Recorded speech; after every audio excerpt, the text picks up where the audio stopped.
Alamin wassalatu wassalamu ala asyrafil anbiya'i wal mursalin wa ala alihi wa sahbihi ajma'in. Assalamualaikum dan salam sejahtera. Saya di sini ditugaskan bagi memberi penjelasan tentang pengenalan BMC dan juga pengenalan bagi perniagaan kami. Terutamanya sebelum kami memulakan pengenalan bagi perniagaan kami, izinkan saya untuk memberi pengenalan bagi ahli kumpulan saya. Yang pertama, Amirul Wakiuddin bin Ali merupakan ketua atau dikenali sebagai bapa bagi kumpulan perniagaan kami ini. Beliau mempunyai sifat yang bertanggungjawab dan sifat kepimpinan yang tinggi dan bijak dalam menguruskan strategi bagi memastikan perniagaan ini dapat bertahan dalam jangka masa yang lama. Seterusnya, Muhammad Riz Hakim bin Muhammad Fardusi merupakan pembantu bagi ketua kami. Beliau merupakan seorang yang bijak dalam menguruskan permasalahan dalam perniagaan ini. Beliau juga ditugaskan untuk memberi tugasan-tugasan khas bagi setiap ahli kumpulan bagi mengelakkan pencegahan tugasan dan juga perbalahan di dalam kalangan ahli kumpulan kami. Seterusnya, Nik Muhammad Amiruddin bin Nik Azran, salah seorang daripada ahli kumpulan kami, merupakan seorang yang bertanggungjawab dalam menguruskan perniagaan ini. Beliau bijak dalam menarik pelanggan untuk membeli produk kami. Seterusnya, Muhammad Adam Daniel bin Abdullah merupakan salah seorang lagi daripada ahli kumpulan kami. Beliau merupakan ahli kumpulan yang mencadangkan penambahbaikan bagi resepi kek batik ini. Beliau telah menyatakan beberapa kaedah dan cara bagi menarik minat terutamanya dalam kalangan orang muda. Seterusnya, pencipta nama perniagaan ini merupakan Muhammad Firdaus bin Mazlan.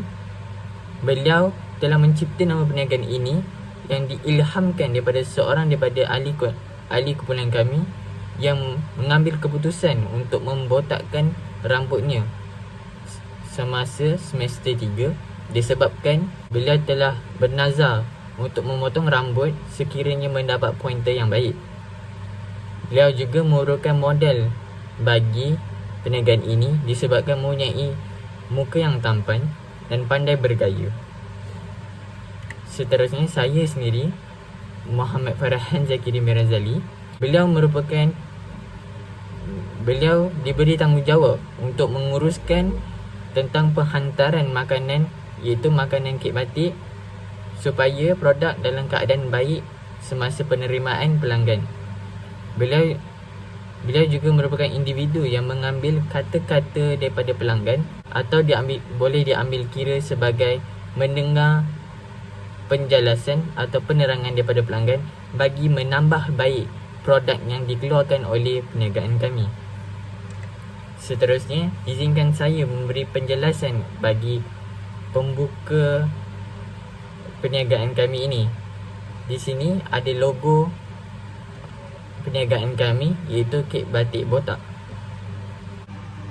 Perniagaan ini menyediakan kek batik yang mempunyai pelbagai penambah mengikut cita rasa pelanggan. Terdapat pelbagai hiasan kek yang disediakan, termasuklah coklat, gula-gula dan corak yang diingini pelanggan. Kek batik ini bermula hanya RM1 sahaja. Harga akan bertambah sekiranya permintaan pelanggan bertambah. Maksud di situ ialah bergantung pada bahan yang digunakan dan corak-corak dan gula-gula maupun coklat yang digunakan akan menambahkan harga kos bagi kek batik. Pelanggan boleh meminta saiz kek batik, corak dan perhiasan, jenis bahan digunakan dan juga kos bungkusan. Sebelum anda tanya kepada saya mengapa kami menyediakan pilihan kos bungkusan, izinkan saya menjelaskannya.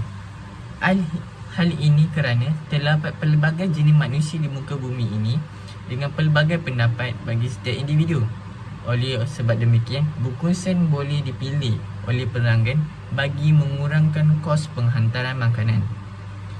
Terdapat pelanggan yang ingin membeli bagi meraihkan hari jadi mahupun perayaan bagi kenalan dan juga keluarga. Ini mengakibatkan pelanggan ingin bungkusan kek batik dalam keadaan yang baik dan menarik dan juga cantik bagi memberi kepuasan kepada mereka dalam membuka kek batik tersebut. Tetapi segelintir masyarakat masih berpendapat bahawa bungkusan tidak perlu cantik dan juga nampak menarik. Sekurang-kurangnya bungkusan hanya berfungsi sebagai proses penghantaran dan dapat dihantar dalam bentuk yang baik, keadaan baik, masih boleh dimakan dan menyelerakan. Itu sahaja daripada saya. Saya beralih pada ahli kumpulan saya yang lain. Sekian, terima kasih. Assalamualaikum warahmatullahi wabarakatuh. Nama saya Muhammad Riz Hakim bin Muhammad Fardusi. Nombor matrik saya ialah EA200283. Jadi hari ini saya akan membentangkan sedikit tentang BMC, iaitu Business Model Canvas. Jadi yang pertama, saya akan menerangkan tentang kunci rakan ahli kongsi dalam syarikat kami. Jadi yang pertama ialah antara rakan ahli kongsi dalam syarikat kami ialah iaitu kilang makanan, seperti contoh adalah seperti kilang Milo dan juga kilang biskut yang akan menjadi bekalan utama kami untuk membuat makanan produk kami. Seterusnya adalah syarikat penghantaran makanan, adalah contoh seperti GrabFood, Foodpanda dan juga Lalamove. Ia akan menghantar makanan kami terus ke pelanggan kami daripada cawangan kedai kami. Seterusnya adalah seperti kedai runcit dan juga pusat membeli belah, yang mana mereka akan membeli produk kami secara borong dan akan menjualnya kepada pelanggan-pelanggan lain. Akhir sekali adalah seperti syarikat televisyen, di mana kami akan mempromosikan produk-produk kami di dalam mana-mana rancangan televisyen. Assalamualaikum warahmatullahi wabarakatuh. Nama saya Amirul Wakiuddin bin Ali. Nombor matrik saya AA201110.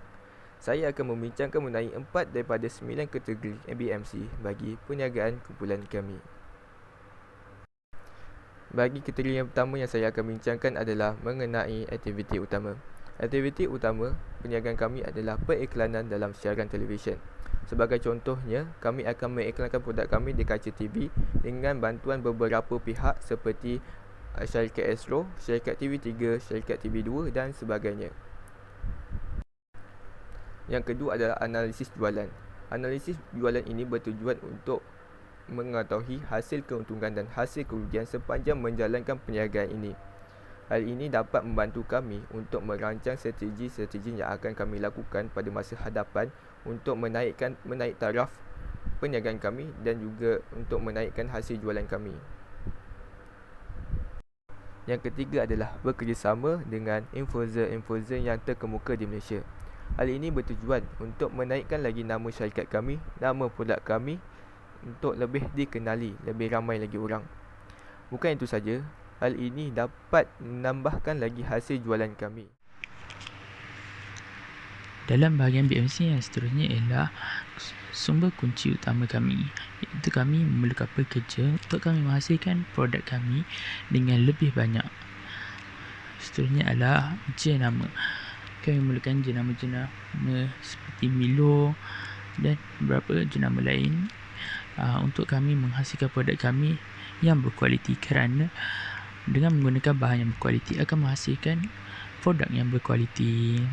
Seterusnya kami memerlukan pejabat untuk kami membincangkan hal-hal tentang syarikat.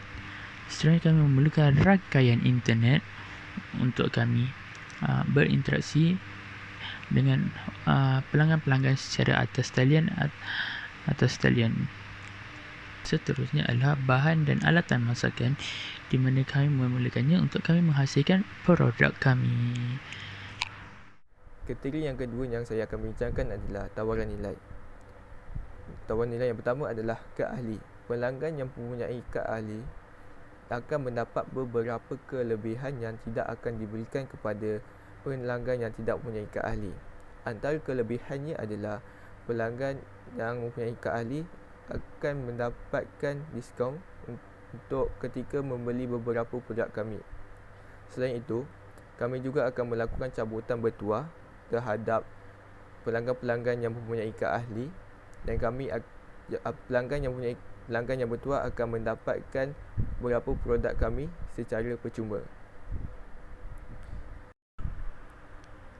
Yang kedua adalah harga yang mampu milik bagi setiap jenis pelanggan. Hal ini kerana harga produk yang kami jual adalah tidak terlalu mahal dan harga ini mampu untuk dibayar oleh setiap jenis pelanggan. Bukan itu saja, bahan yang digunakan untuk membuat kek batik ini adalah amat berkualiti dan juga halal. Yang ketiga adalah 24 jam layanan atas talian. Kami bukan sahaja melakukan penjualan ini secara bersemuka, tapi kami juga melakukan jualan ini dengan secara online. Jadi yang seterusnya dalam BMC ialah hubungan dengan pelanggan.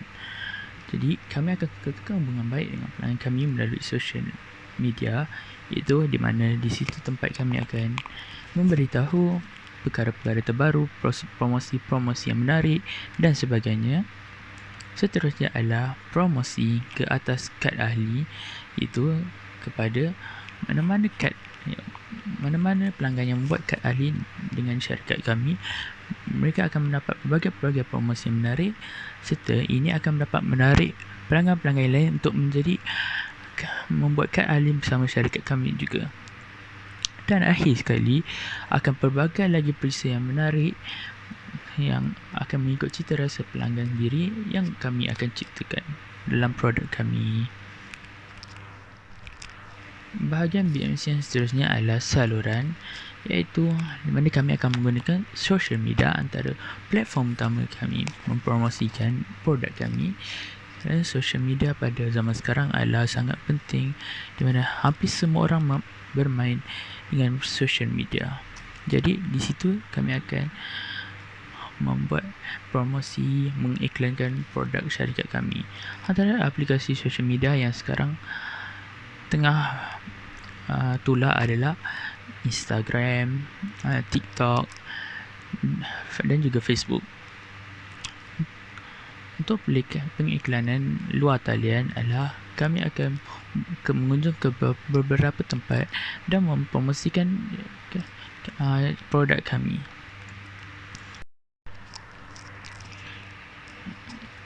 Saluran kami yang lain adalah seperti aplikasi penghantaran makanan, iaitu seperti GrabFood, Foodpanda, Lalamove. Kerana di situ juga pelanggan boleh membeli produk kami yang akan dihantar daripada cawangan kedai-kedai kami yang berdekatan dengan rumah mereka. Jadi bahagian seterusnya dalam BMC ialah segmen customer, di mana sasaran audiens kami. Jadi antara sasaran audiens kami ialah seperti kedai runcit dan juga pusat membeli belah, kerana mereka akan membeli barangan kami secara borong dan mereka akan menjualnya kepada orang ramai, dan ini akan mempromosikan barangan produk kami. Seterusnya adalah pelanggan yang meminati kek batik, kerana setiap orang akan ada makanan kegemaran dia, dan pelanggan jenis ini akan membeli barang produk kami kerana kami menjual kek batik yang akan menepati cita rasa mereka. Adalah golongan muda yang menyukai kek batik yang nampak unik, nampak menarik dengan cita rasa zaman sekarang. Okey, itu sahaja daripada saya. Sekian, terima kasih. Kategori yang ketiga yang saya akan bincangkan adalah crossroad 2. Crossroad 2 yang pertama adalah pengiklanan. Sebagai contohnya, perniagaan kami perlu membayar kepada pihak-pihak tertentu untuk mengiklankan produk kami. Yang kedua adalah pembuatan. Perniagaan kami perlu membayar beberapa kos pembuatan, sebagai contohnya bahan buatan untuk kek batik dan juga alatan memasak. Selain itu, yang ketiga adalah penyelidikan dan penambahbaikan. Perniagaan kami perlu melakukan penyelidikan terhadap rakyat-rakyat Malaysia supaya kami dapat menarik mereka untuk membeli produk kami.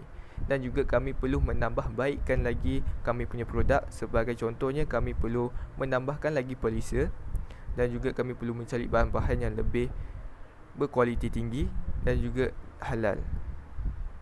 Dan yang keempat adalah gaji pekerja. Kami juga perlu membayar gaji-gaji pekerja supaya mereka dapat melakukan kerja dengan ikhlas, jujur, aman. Yang kategori yang keempat yang saya akan bincangkan adalah aliran pendapatan. Aliran pendapatan yang bagi penilaian kami adalah hasil jualan yang kami dapat daripada